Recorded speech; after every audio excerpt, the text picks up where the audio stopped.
Halo teman-teman semuanya, apa kabar? Semoga dalam keadaan sehat. Amin.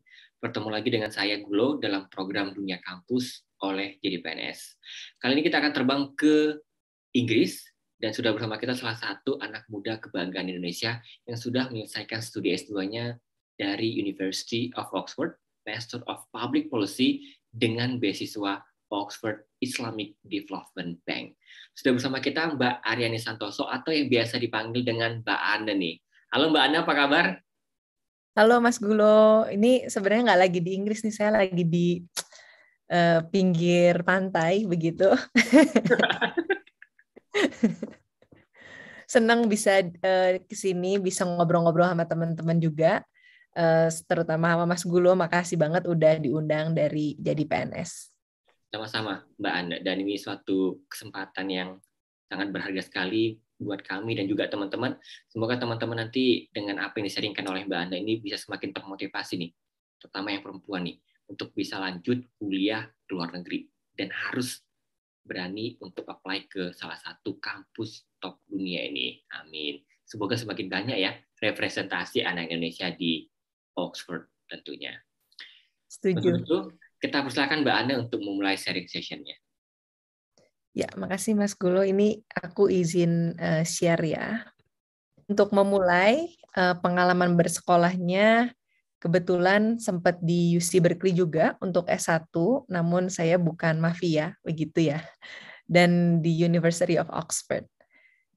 Ini sedikit memulai untuk di Berkeley dulu. Sebenarnya saya memulai dari community college gitu. Oke. Jadi kebanyakan orang melalui jalur itu untuk ngirit.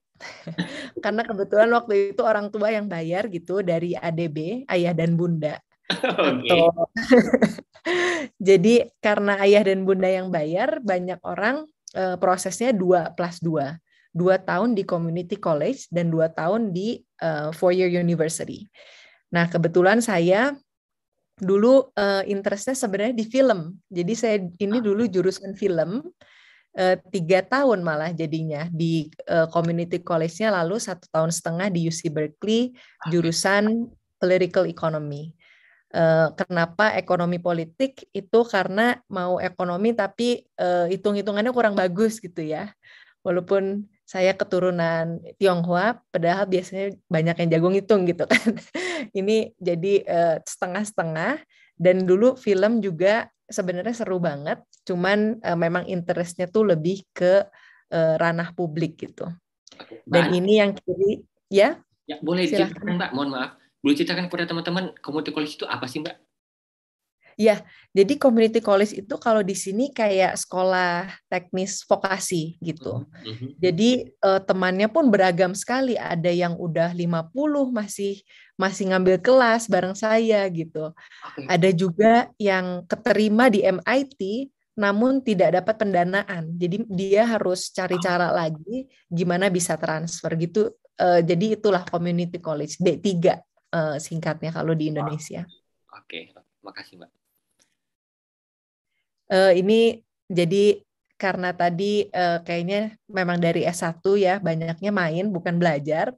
Ini adalah national parks gitu di Amerika Oke. Serikat yang sering jalan-jalan. Ini di kiri itu di Zion, yang kanan itu di Lake Tahoe bersama orang tua.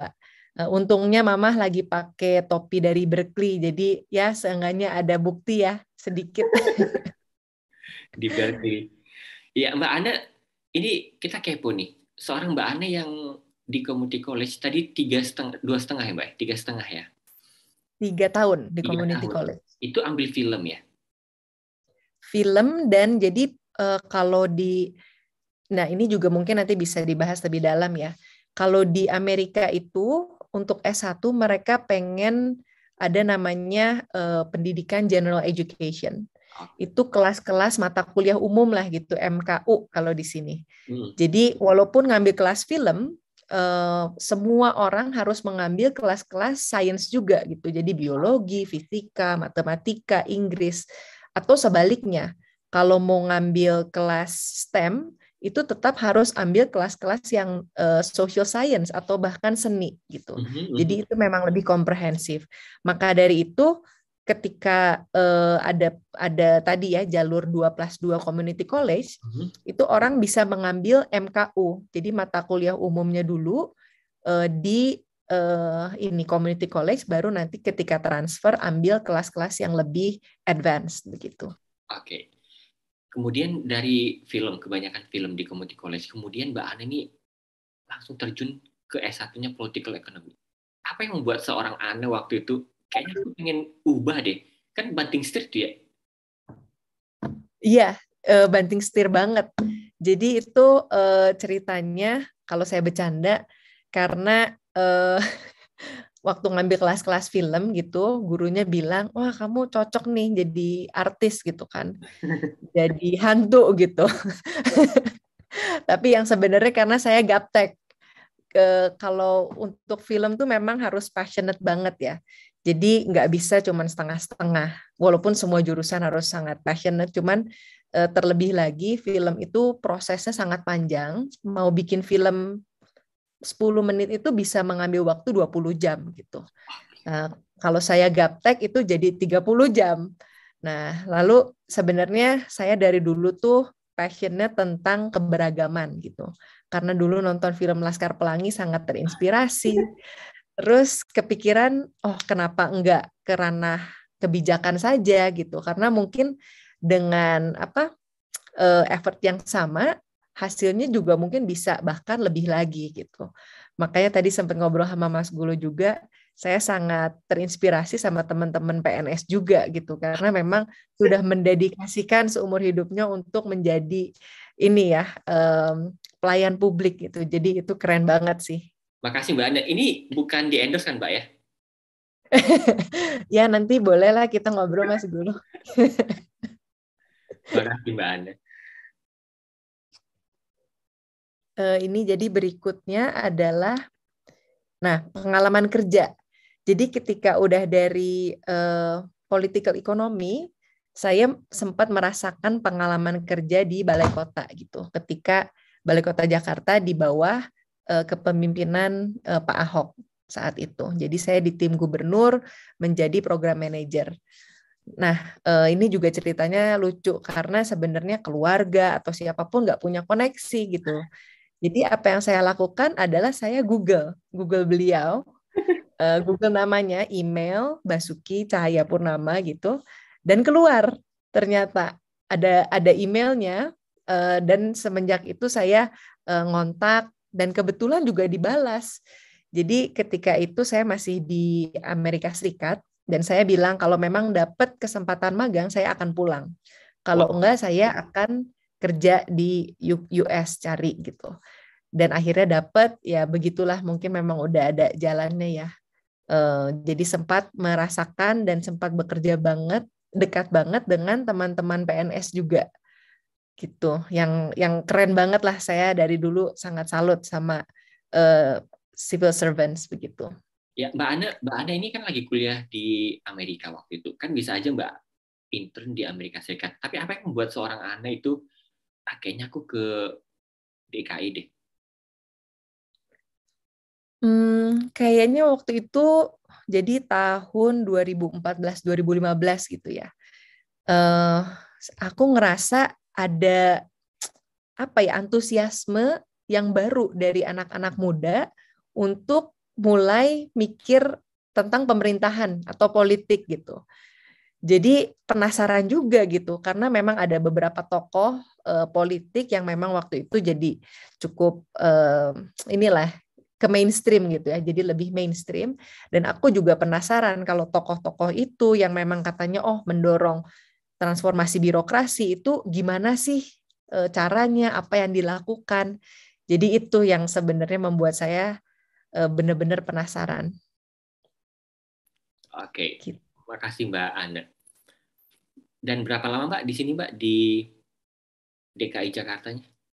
Dulu 2 tahun sempat menjadi tim kampanye juga gitu. Jadi sempat di bagian yang agak teknokratiknya, lalu sempat juga ikut ketika waktu pilkada gitu. Oke, Mbak Ana 2 tahun berkecimpung di dalam birokrasi. Apa yang Mbak Ana dapatkan di situ? Apa yang Mbak pelajari? Wah, banyak banget. Ini kayaknya kalau kita waktu 10 jam juga nggak cukup nih, Mas Gulo. Kalau dirangkum mungkin ini yang aku ingat ketika ngobrol sama teman-teman ya, yang memang waktu itu juga profesional, jadi non PNS, non struktural, tapi tercimpung atau tertipu begitu, sempat tertipu bersama di pemerintahan adalah ya banyak banget orang yang sangat passionate, yang sangat bagus kinerjanya dan sangat tinggi integritasnya. Namun sayangnya ya kesempatan itu belum ada bagi mereka untuk menunjukkan performance begitu. Jadi itu yang kami belajar karena ketika ada kesempatan itu banyak sekali bantuan gitu dari teman-teman birokrasi begitu. Makasih Mbak Ana. Lalu sesudahnya sempat sebenarnya di NGO, terus sempat juga volunteer. Cuman yang agak lama juga adalah bekerja untuk British Embassy gitu, kedutaan Inggris. Itu saya mengerjakan salah satu program bantuan atau technical assistance program di bidang perdagangan gitu. Lalu ini kelihatan banget ya anak mamah dan papa nih fotonya. Jadi ini kebetulan waktu itu ada tugas di sana dan mereka ini pengen ikut gitu ceritanya kan. Ini di belakang yang kiri itu adalah Downing Street number 10 yang sekarang menjadi kantornya Pak Boris Johnson. Yang kanan ini di Commonwealth Office-nya atau Commonwealth and Development sekarang FCDO. Oke, Begitu. Mbak Ana setelah dapat pengalaman di pemerintahan Indonesia, kemudian lanjut lagi mendapatkan pengalaman di pemerintahannya Inggris langsung, Mbak ya. Ini benar-benar tanda kutip ya, PNS internasional nih. Jadi memang ketertarikannya karena yang seperti tadi aku ceritakan adalah tentang birokrasi reformasi birokrasi gitu. Jadi memang ada ketertarikan yang sangat khusus ke sana dan memang ada ranking dulu tuh yang dikeluarkan justru oleh University of Oxford. Jadi mereka ngeranking civil service dari seluruh dunia dan Inggris tuh ada di posisi pertama. Oke. Jadi maka dari itu penasaran banget kayak oh gimana nih kerjanya bareng dengan civil service-nya di UK begitu. Oke, itu Mbak di kalimat terakhir boleh dong Mbak di-spill. Apa sih yang Mbak dapatkan perbedaannya di sana? Transformasi birokrasinya. Mungkin yang membedakan adalah jadi program mereka untuk mengembangkan itu memang sudah sangat bagus ya. Jadi memang semua itu dilatih untuk menjadi generalis, tapi juga bisa menjadi spesialis gitu. Karena banyak resources, karena bisa nanti ada program learning and development-nya juga sangat khusus gitu. Dan dibuat semua orang juga bisa cukup fleksibel gitu. Ketika kerja sama diplomat itu sangat keren banget ketika tahu oh saya dulu pegangnya di bagian konsular misalnya, tapi sekarang adalah di ekonomi digital gitu atau di bidang ekonomi berkesinambungan begitu. Jadi itu memang sangat menginspirasi. Makasih Mbak Ana. Ini jadi ketika kerja lalu akhirnya terinspirasi maka untuk pengen sekolah lagi gitu. Dan ini adalah proses proses aplikasi ke University of Oxford. Mungkin sedikit cerita juga. Sebelum saya apply itu saya kebetulan ketika dikirim untuk pelatihan ke Inggris, saya juga melakukan kunjungan ke kampus begitu. Jadi sempat ketemu dengan representasi tim admisi dan sebenarnya ditunjukkan fasilitasnya dan sekolahnya itu menekankan apa saja. Jadi saya sebenarnya ngerasa wah kayaknya ini di Oxford bisa cocok begitu. Dan ini ada prosesnya. Mungkin yang kurang dari timeline ini adalah saya memulai menulis personal statement itu dari November 2020 begitu. Jadi prosesnya kurang lebih 2,5 bulan. Itu juga melibatkan banyak orang. Nah, ini nanti juga bisa dibahas di slide berikutnya. Cuman dari sini, apakah Mas Gulo ada pertanyaan? Sejauh ini normal Mbak ya, reguler ya, submisi aplikasi, kemudian pengumuman itu di Maret, kemudian ada kuesioner beasiswa, dan sampai nanti mendapatkan beasiswa itu kan akan kita bahas selanjutnya ya, Mbak Ana ya. Iya. Ya. Ana, sebelum kita jauh ke dalam tentang kampus dan beasiswa, ini Mbak Ana lulus di S1-nya, kemudian ngambil S2 itu kan ada gap ya, selama berapa Ya. tahun itu kerjanya Mbak? Jadi karena aku dulu sempat coba jurusan film, jadi memang lulusnya juga agak telat sih. Cuman sebelum sekolah S2, pengalaman kerjanya kurang lebih 5 tahun. 5 tahun. Setelah 5 tahun bekerja, apa yang membuat seorang Ana, kayaknya aku pengen S2 deh? Pertama, kalau jujur mungkin karena capek kerja ya. Jadi wah kayaknya kalau ada break gitu seru juga. Yang kedua karena justru pengen explore bidang lain gitu. Karena sempat di pemerintahan, terus sempat macam-macam juga di politik pernah, di pemerintah daerah pernah gitu kan, NGO pernah, pemerintah luar pernah. Nah, yang belum itu adalah di swasta gitu. Dan aku melihat kalau di swasta mungkin juga ada skill set yang aku perlu tambah dan belajar lagi gitu. Makanya memutuskan untuk sekolah.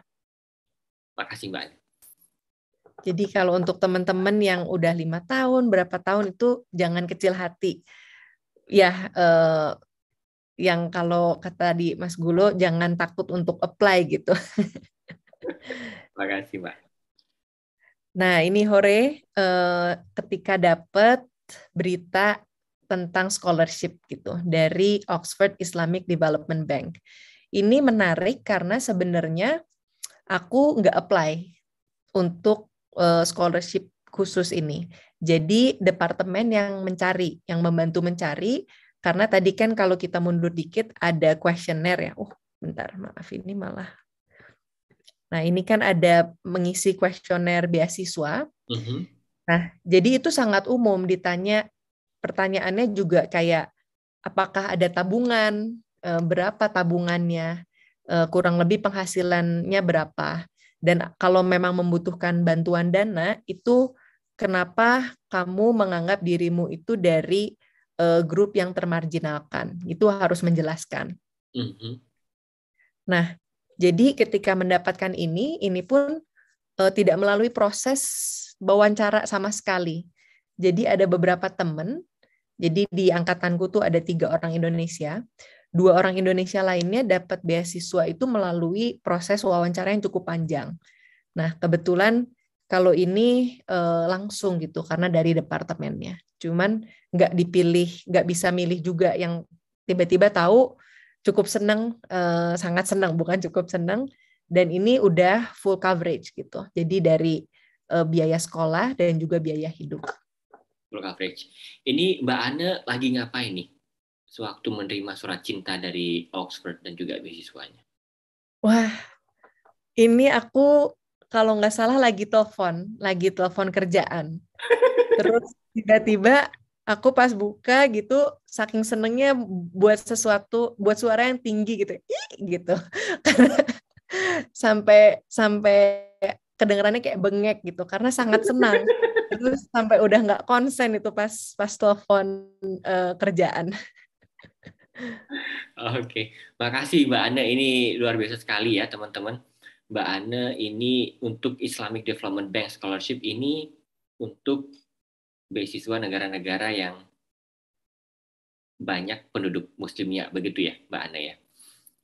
Ya, dan itu menarik banget karena Mas Gulo mention itu ya, karena aku sebenarnya non-Muslim dan justru dan aku menjelaskan itu dalam kuesioner tadi, bahwa sebagai non-Muslim dan sebagai minoritas dari sisi ras dan agama, itu mengalami keluarga, dan aku sempat mengalami beberapa diskriminasi begitu ya, dan malah justru mendapatkan beasiswa ini. Jadi ini sangat menunjukkan bahwa mereka itu sangat komit terhadap untuk menjadi inklusif gitu ya.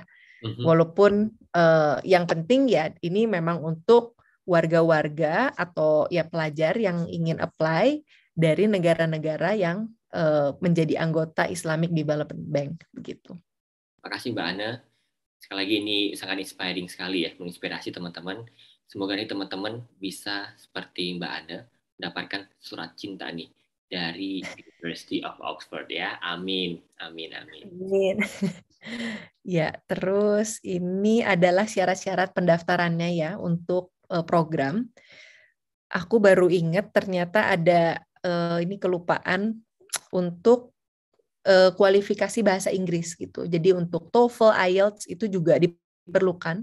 Namun karena aku S1-nya juga dari universitas yang basisnya di Amerika Serikat, itu tidak perlu gitu. Cuman untuk yang teman-teman S1-nya enggak dari negara-negara tertentu itu memang harus mengambil tes Inggris gitu. Nah, ini pasti teman-teman juga udah sering dengar ya kayak bagaimana menulis personal statement. Mungkin aku bahas yang khusus untuk program Oxford MPP aja gitu, Mas Gulo ya. Yes. Jadi seperti biasa personal statement-nya itu difokuskan untuk menunjukkan apa sih yang program ini cari gitu kan.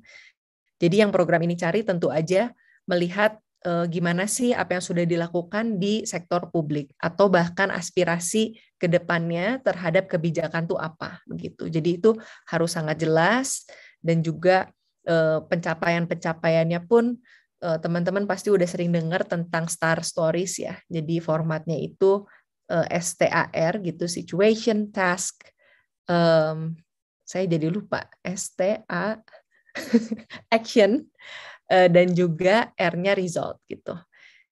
Dan karya tulisnya ini menarik banget tentang policy brief. Jadi karena aku menjelaskan di personal statement bahwa ketertarikanku itu adalah reformasi birokrasi, policy brief-nya itu juga tentang reformasi birokrasi dalam mengharmonisasikan kebijakan UMKM di Indonesia gitu. Jadi itu adalah judul policy brief-nya. Lalu yang menarik dari program ini, mereka juga meminta satu karya tulis tambahan untuk menunjukkan komitmen terhadap pelayanan publik gitu. Itu bisa apa aja, bisa cerita tentang, aku waktu itu menceritakan tentang proses penyisiran anggaran di DKI gitu. Dan bagaimana itu masih nyambung juga tentang birokrasinya gitu. Terus CV-nya atau resume itu secara umum formatnya juga nggak ada yang khusus. Nah, yang menarik itu juga adalah rekomendasi. Karena programnya setahun, itu sangat penting untuk mendapatkan rekomendasi yang sifatnya akademis. Karena mereka juga sadar, karena programnya ini cukup akademik, itu cukup heavy. Jadi maka aku sempat ada teman, itu sayang sekali, padahal semuanya sudah bagus, namun karena tidak ada rekomendasi akademis, karena dia sudah lulus lama, itu akhirnya juga tidak diterima begitu. Yang kelima adalah transkrip. Itu. Apakah ada pertanyaan sampai sini, Mas Gulo? Mbak Ana, apakah ada syarat khusus kalau mau daftar MPP nih, Bavanic School of Government itu harus punya pengalaman kerja? Sangat dianjurkan gitu. Karena programnya kan program profesional.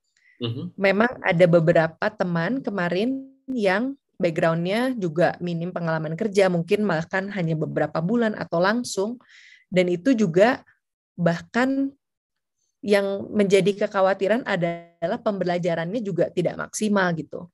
Karena banyak kelas-kelas itu justru sangat menekankan terhadap diskusi terkait dengan pengalaman yang teman-teman sudah punya. Jadi ini prosesnya memang saling belajar dari peers gitu. Peer-to-peer learning-nya sangat kuat begitu. Makasih Mbak Ana. Dan Mbak Ana ini ada 3 surat rekomendasi. Itu Mbak Ana pasti satu dari akademis ya, dari kampus sebelumnya. Kemudian Ya. 2 lagi dari mana Mbak Ana? Jadi itu ini yang pasti adalah satu kiat-kiat memastikan rekomendasi itu baik ya, adalah memvalidasi apa yang diceritakan di personal statement, begitu. Jadi yang kemarin aku lakukan adalah menceritakan beberapa capaian ketika di balai kota dan juga di embassy. Jadi rekomendasiku tuh kemarin yang profesional ada 2, yaitu dari manajer di British Embassy dan dia seorang diplomat Inggris. Yang satu lagi adalah supervisor juga di tim gubernur saat itu. Mbak Ana kalau ditanya, kayaknya kalau soal rekomendasi dengan top level deh, dengan seorang kepala, dengan direktur, bagaimana tanggapan Mbak Ana? Nah, aku sebenarnya tidak begitu setuju ya. Jadi yang fokusnya justru mencari rekomendasi dari orang yang sangat paham terhadap kita gitu. Paham tuh dari segi apa? Dari segi kinerjanya, dari segi pencapaiannya, dan juga mungkin dari segi aspirasi ke depan. Karena itu pun akan rekomendasi pun harus menceritakan bahwa recommender ini percaya dengan mimpi-mimpi si kandidat begitu. Jadi jangan sampai nanti memang title-nya tinggi namun isinya sangat umum gitu ya. Jadi tidak spesifik, itu bukan menjadi rekomendasi yang baik gitu. Makasih Mbak, itu sangat menarik sekali tadi ya kita highlight si recommender ini yakin dengan mimpi-mimpi si orang yang daftar ini ya. Itu luar biasa sekali. Makasih Mbak Ana. Sama-sama ya. Lalu, nah ini kalau di slide ini ya. Kenapa pilih Oxford MPP? Satu, karena nggak apply ke Harvard gitu kan. Oke, Mbak Ana, ini untuk S2-nya memang hanya apply ke Oxford aja atau bagaimana? Saya apply ke 2, jadi Cambridge dan Oxford gitu. Tadi lupa menyebut, jadi salah satu kunci untuk mendapatkan scholarship dari jalur saya tadi itu adalah dengan mensubmit application dengan tenggat waktu tertentu gitu. Jadi kayaknya kalau MPP memang cuma ada 1 tanggal sih. Namun kalau untuk beberapa program itu misalnya ada 2 atau 3 cycle, itu teman-teman juga harus pastikan cycle mana yang bisa mendapat kemungkinan paling tinggi mendapatkan beasiswa gitu. Nah, jadi kalau Cambridge itu jadi tenggat waktunya ada beberapa, ada 2 kalau nggak salah. Nah, yang pertama aku nggak sempat apply karena fokusnya justru untuk aplikasi Oxford. Dan ketika udah apply yang Cambridge, akhirnya keterima namun tidak mendapat beasiswa karena memang nggak dikonsider gitu. Makasih Mbak. Dan ini yang pertama adalah program durasinya 1 tahun. Ini sangat menarik untuk aku karena seperti yang tadi ya, udah ada beberapa tahun pengalaman kerja, takutnya ketuaan gitu, sekolah terus nanti diketawain sama ponakan. Yang kedua itu programnya sendiri cukup unik. Jadi ada praktik, elemen praktiknya itu melalui program summer project gitu. Jadi kita bisa milih mau melakukan summer project di organisasi pilihan kita untuk mengulas atau mencari solusi terhadap tantangan kebijakan tertentu gitu. Dan juga pengajaran teorinya juga menarik gitu. Ada kombinasi antara kelas pokok yang terdiri dari kelas-kelas ekonomi, hukum, filosofi atau foundations, dan juga ada elektifnya. Elektifnya juga sangat menarik. Itu ada global economic governance, ada tech economy, itu sangat menarik. Dan yang saya sangat suka adalah programnya partisipan sangat beragam. Seperti yang tadi aku bilang, jadi di angkatanku tuh ada 144 murid dari 50 lebih negara. Jadi kalau mau belajar bukan hanya bahasa Inggris, itu cocok gitu. Saya malah salah satu teman dekat itu dari Palestina. Jadi sempat belajar beberapa bahasa Arab gitu. Jadi udah tahulah Habibti, Habibi begitu. Dan yang keempat ini menariknya juga karena bagian dari University of Oxford. Karena ya ada tentu reputasinya bagus dan juga jadi sistem college gitu yang nanti akan dibahas di halaman berikutnya. Mas Gulu, apakah ada pertanyaan? Ya, Mbak Ana, dari kelas pokok dan elektif, subjek-subjek apa aja nih yang wow gitu, menarik buat Mbak Ana? Jadi aku tuh kemarin ambil 2 kelas, itu jadi Global Economic Governance itu membahas tentang proses multilateral, dan itu dibahas dengan beberapa angle ya, dari sisi finance, dari sisi mungkin data flow-nya, dan itu macam-macam. Dan juga aku ngambil Public Policy in Tech Economy. Jadi itu bagaimana sih kebijakan untuk ekonomi yang berbasis teknologi. Dan banyak banget itu pilihannya, kalau nggak salah hampir 20.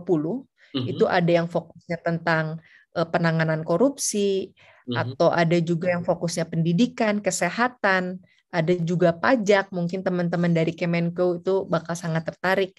Itu sangat banyak lah menunya begitu.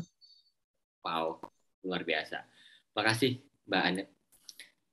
Oh, dan satu lagi menambahkan sedikit, memang elektif itu juga hanya bisa milih 2 ya, kalau kemarin tahunku. Namun ada juga bisa yang namanya audit. Jadi kalau memang teman-teman sangat rajin gitu dan tidak mau banyak bermain-main, pengennya coba explore banyak kelas, itu juga bisa datang. Namun memang harus tetap baca, tetap berpartisipasi gitu. Cuman bedanya tidak akan dinilai saja gitu. Jadi itu nggak akan masuk dalam transkrip. Baik, Gitu. Mbak Ana, ini 1 tahun di MPP itu sistemnya per semester kah? Triwulan atau seperti apa Mbak Ana? Sistemnya tuh beberapa belas minggu. Aku sampai udah lupa, baru 1 tahun nih. Jadi disebutnya dan ininya per quarter ya. Dan sebutannya juga menarik. Oxford tuh memang ada tradisi sendiri lah. Ada namanya Michaelmas, Hillary gitu. Jadi itu juga nanti ya teman-teman kalau pas ke sana juga bakal sangat luas dalam berbicara bahasa-bahasa yang cukup kolot gitu. Dan juga program pembelajaran itu sebenarnya 9 bulan gitu. Dan itu nggak kerasa banget, itu sangat cepat. Lalu program untuk summer project-nya itu boleh memakan waktu 3 bulan. Oke, maksimal 3 bulan ya, Mbak Ana ya? Iya. Oke, jadi bukan 12 bulan untuk program teorinya, tapi 9 bulan. Jadi 3 bulan Betul. itu untuk summer project. Menarik, makasih Mbak Ana. Nah, ini juga tadi kenapa bagian dari University of Oxford itu sangat menarik ya. Ini karena Oxford dan Cambridge dan Durham ya, kalau nggak salah hanya 3 universitas di Inggris, cuman saya mungkin bisa salah, yang ada sistem college gitu. Jadi memang universitasnya 1, namun satu universitas ini terdiri dari puluhan college. Kalau di Oxford itu 30 lebih. Ini aku menghabiskan waktu hampir 2 hari penuh sebelum submit aplikasi untuk riset tentang college apa yang bagus gitu. Karena waktu itu belum tahu akan ada beasiswa atau belum. Dan St. John's ini terkenal salah satu college yang paling kaya. Nah, apa sih dampaknya terhadap anggota St. John's sendiri? Itu mempengaruhi terhadap fasilitasnya. Akomodasinya cukup murah, makanannya pun sangat terjangkau. Lalu banyak dukungan dari college itu sendiri gitu. Jadi ada disebutnya academic grant, itu beberapa ratus pound dalam 1 tahun itu bisa digunakan untuk membeli barang untuk mendukung proses pembelajaran. Termasuk iPad gitu. Jadi itu bisa beli juga. Atau tablet atau monitor.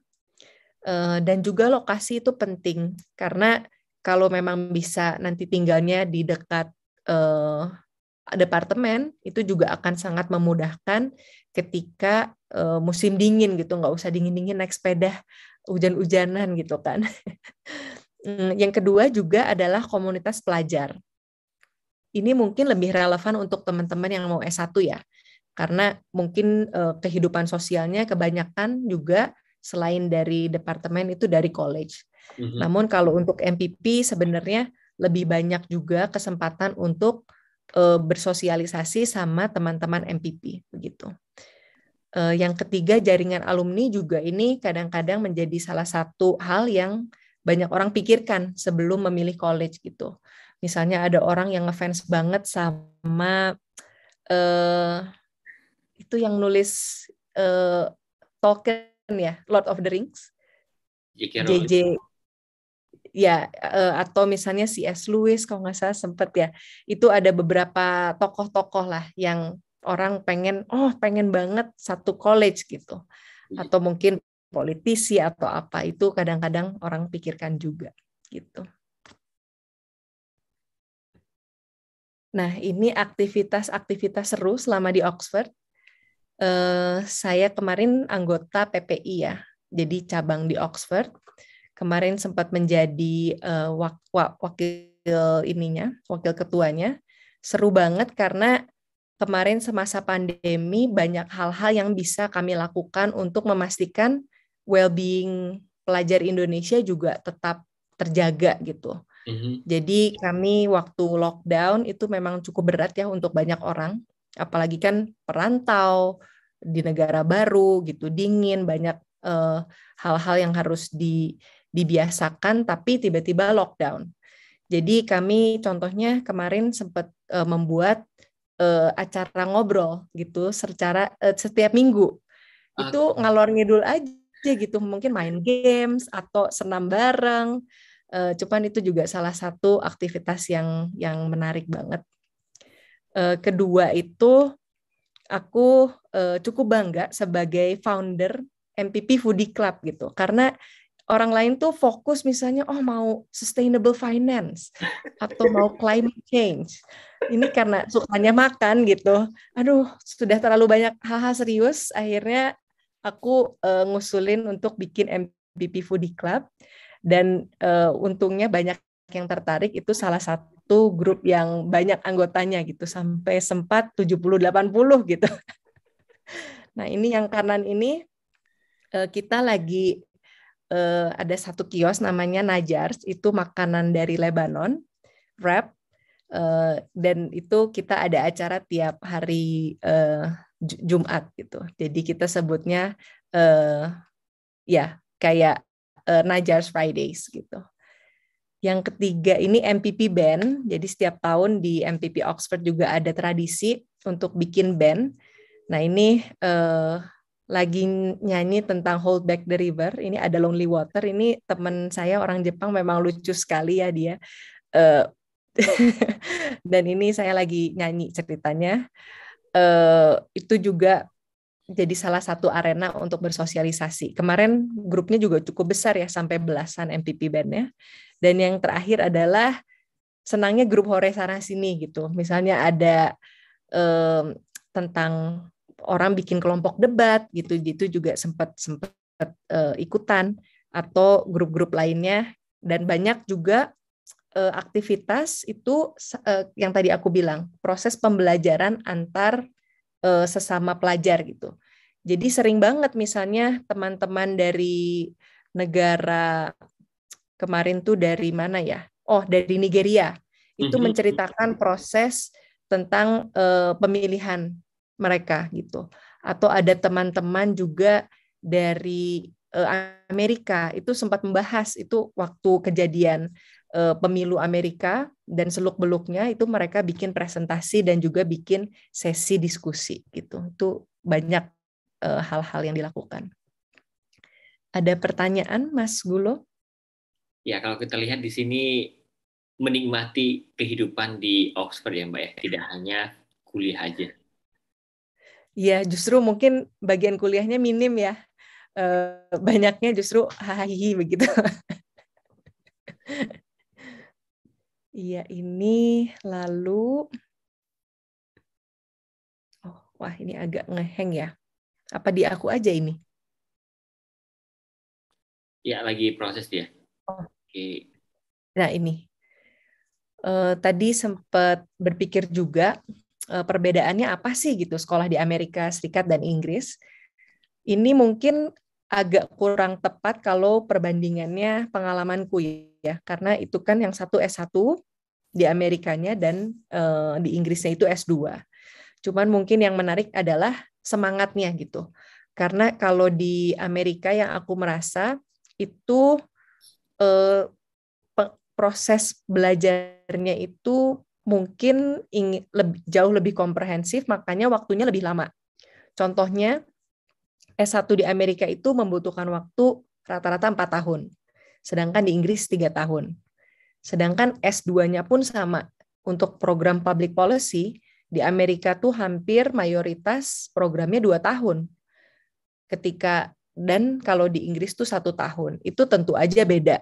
Contohnya kalau mau belajar tentang negosiasi, itu kalau di Oxford itu ada namanya mini masterclass. Itu hanya prosesnya beberapa hari, dijadikan benar-benar kayak bootcamp. Semua hal tentang negosiasi dipadatkan dalam beberapa hari itu. Sedangkan kalau di Amerika Serikat, aku dengar teman-teman yang memang sekolah S2 public policy di sana, itu bisa 1 semester full tentang negosiasi gitu. Karena memang waktunya ya lebih banyak. Mungkin ini juga tercermin dari semangat yang tadi ya tentang general education di Amerika. Itu memang mengambil banyak MKU. Sedangkan kalau di Inggris mungkin kalau fokusnya untuk computer science, ya ngambil kelasnya yang berkaitan dengan computer science gitu. Tidak usah harus ngambil tiba-tiba kelas seni atau kelas yang mungkin agak jauh gitu jurusannya. Juga yang mungkin membedakan Amerika Serikat dan Inggris adalah kehidupan sosialnya juga mungkin beda ya. Karena kalau di Inggris kan itu memang lebih dekat dengan negara Eropa lain. Jadi kalau teman-teman berkesempatan sekolah di sana, bisa liburan ke negara-negara tetangga tuh cukup dekat gitu dan cukup terjangkau harganya. Misalnya naik pesawat, kemarin sempat tuh naik pesawat Barcelona dari London itu hanya 20-30 pounds gitu atau 400 sampai 600 ribu gitu. Sedangkan kalau di Amerika negaranya besar itu dan lebih banyak orang yang terbiasa nyetir gitu, itu mungkin juga beda, fokusnya lebih ke road trip itu dari segi sosialnya gitu sih. Dan mungkin ya kalau keberagaman dua-duanya cukup beragam. Cuman aku merasa kalau dari segi pembelajaran untuk S2 sendiri di Oxford itu fokusnya cukup global. Jadi studi kasus kelas itu juga mengambil contoh dari berbagai macam negara. Nggak hanya dari Inggris, nggak hanya dari negara kaya gitu. Tapi negara yang middle income countries itu juga masih dibahas, dan low income countries juga tentu itu juga sering menjadi jadi apa ya bahan pokok diskusi. Sedangkan kalau di di Amerika, aku dengar dari teman-teman fokusnya juga lebih ke sistem dan studi kasus yang terjadi di Amerika gitu.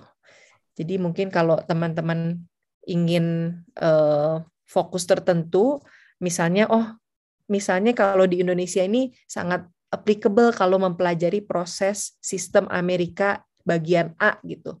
Mungkin itu cocoknya ya udah ke Amerika aja karena itu akan dibahas secara dalam. Sedangkan kalau di Inggris itu lebih diverse begitu. Mungkin itu sih dari saya. Apakah ada pertanyaan, Mas Gulo? Boleh lanjut, Mbak. Silakan.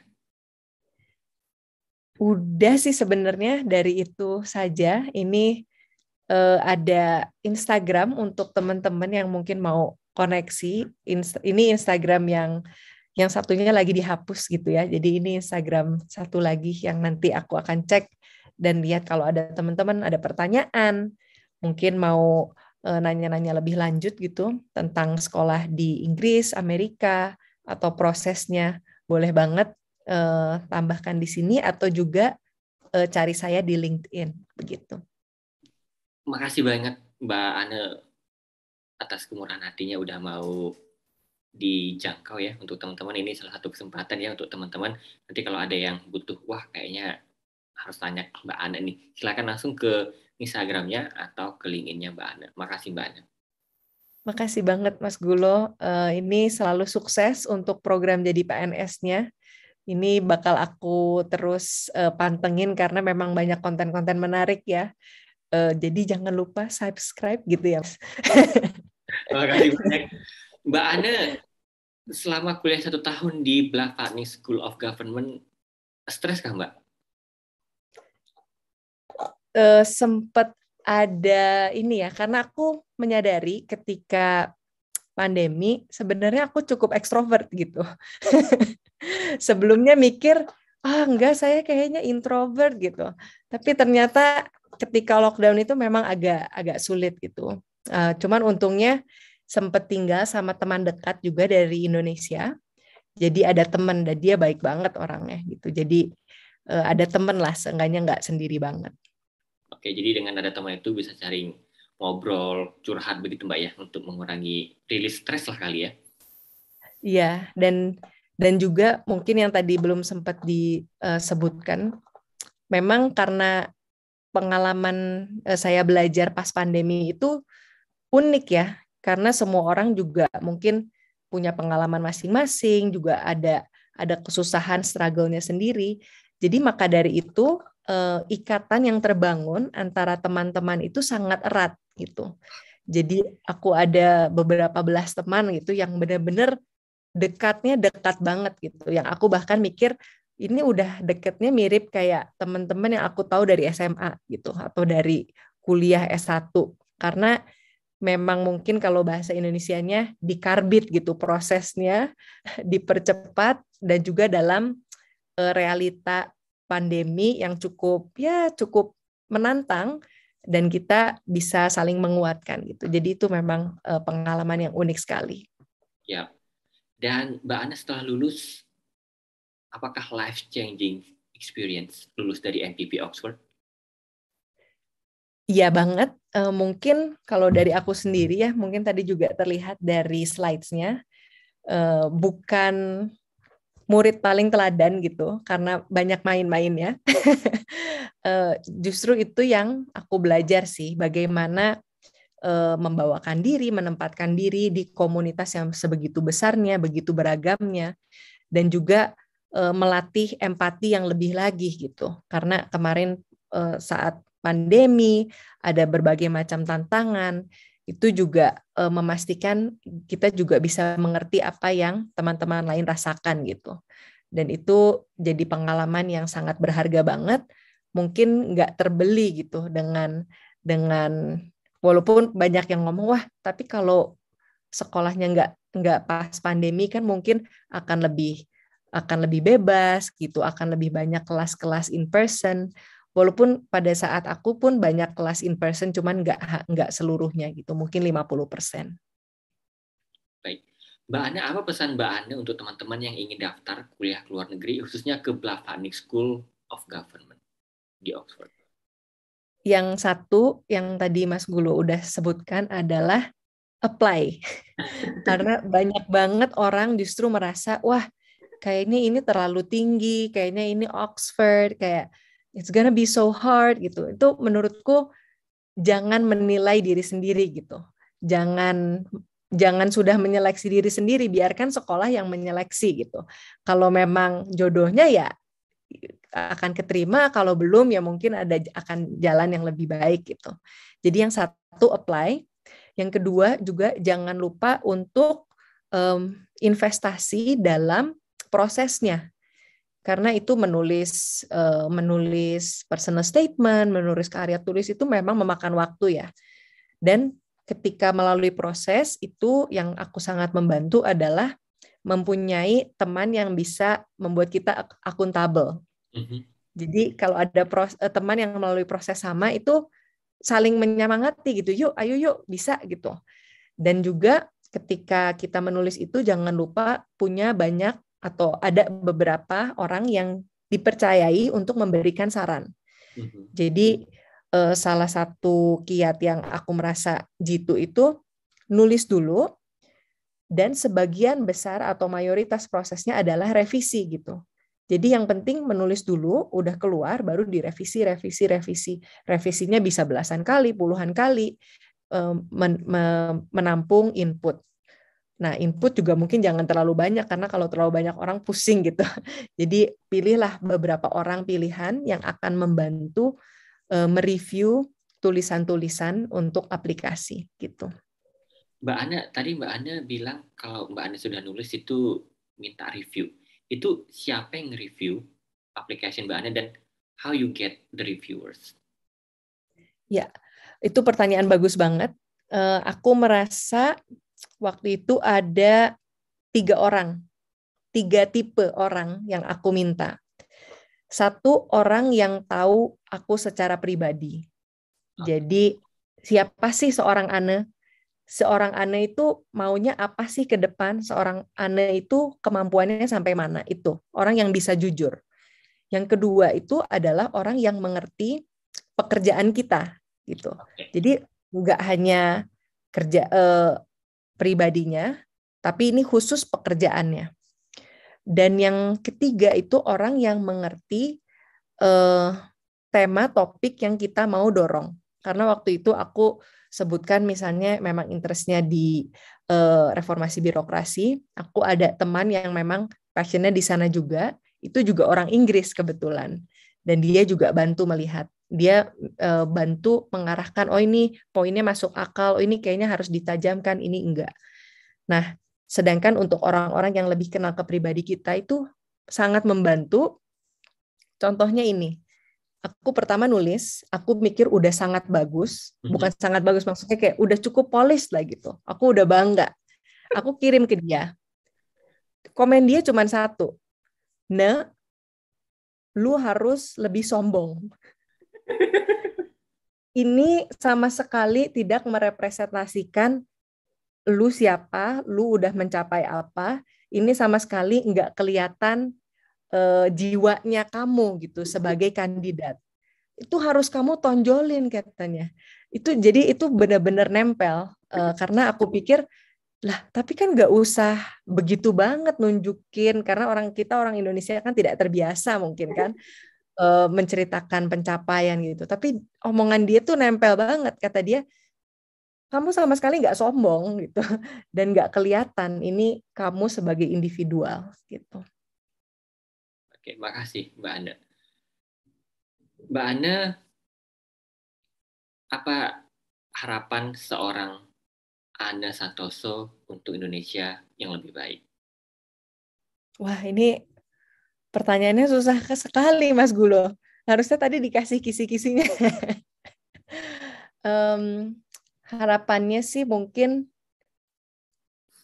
aku sangat passion, walaupun sekarang aku kerja di sektor swasta ya, tapi aku sangat passionate terhadap sektor publik. Harapannya lebih banyak orang baik dan juga dengan kemampuan tinggi masuk ke pemerintahan gitu. Mau itu dari segi birokrasinya, mau itu mungkin dari politiknya. Karena ya Indonesia ini potensinya gede banget. Aku ketemu sama teman-teman yang dari 50 plus negara itu, aku selalu ngomong bangga Indonesia kayak kita ini bakal menjadi negara sesuatu lah gitu kan. Tapi ya itu salah satu dorongan terbesar menurutku ada di sektor publik gitu. Jadi harapannya adalah lebih banyak teman-teman yang untuk apply ke sekolah-sekolah seperti Oxford dan juga Berkeley karena itu aku ada pengalaman, feel free untuk reach out dan tanya-tanya juga.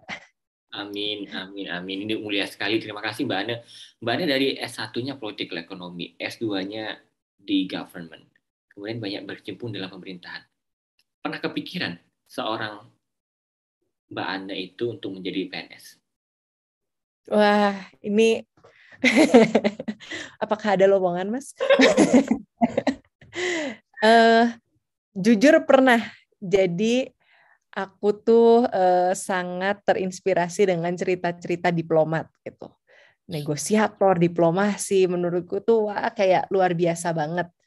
Jadi memang waktu S1 sempat kepikiran untuk wah apakah coba gitu ya jadi PNS Kemenlu gitu. Namun ya kayaknya ini garis tangan ininya jalannya lain gitu. Dan mungkin aku kurang pintar kalau harus masuk jadi PNS gitu. Ini aku pernah lihat soalnya yang ini CPNS susah banget gitu. Oke. Ada lagi yang ingin Mbak Ane sampaikan kepada teman-teman? Paling terima kasih itu untuk waktunya ya. Dan juga ini benar ingin menekankan aja, jangan takut untuk apply gitu. Karena teman-teman kemarin yang keterima di Oxford pun dia bercerita itu kayak sebenarnya nggak kepikiran mau apply gitu, tapi pikir-pikir ya udahlah dibanding nyesel, tapi mereka udah malah siapnya untuk menerima penolakan gitu. Taunya keterima, banyak yang keterima gitu. Jadi menurutku apply dulu aja, lalu biarkan prosesnya nanti berjalan gitu. Amin. Makasih banyak Mbak Ane, sehat selalu dan sukses untuk karir kedepannya. Dan kita nggak sabar nih untuk mendengar cita-cita Mbak Ane yang lainnya nanti. Dan terima kasih buat teman-teman yang sudah bergabung. Semoga sharing session ya, storytelling tadi dari Mbak Ane itu bisa memberikan motivasi dan memberikan perspektif baru nih buat teman-teman untuk berani daftar ke Oxford, terutama untuk teman-teman yang perempuan ya, bisa menjadi the next Mbak Ane kuliah di Oxford. Amin, amin, amin. Sekali lagi terima kasih Mbak Ane, ini luar biasa sekali. Makasih banget Mas Gulo, sukses selalu, sehat selalu. Makasih teman-teman. Ya, sekali lagi terima kasih Mbak Ane dan teman-teman semua. Saya Gulo dan seluruh tim dari JDPNS mengucapkan terima kasih dan sampai jumpa dalam program Dunia Kampus maupun program lainnya dari JDPNS. Terima kasih. Terima kasih.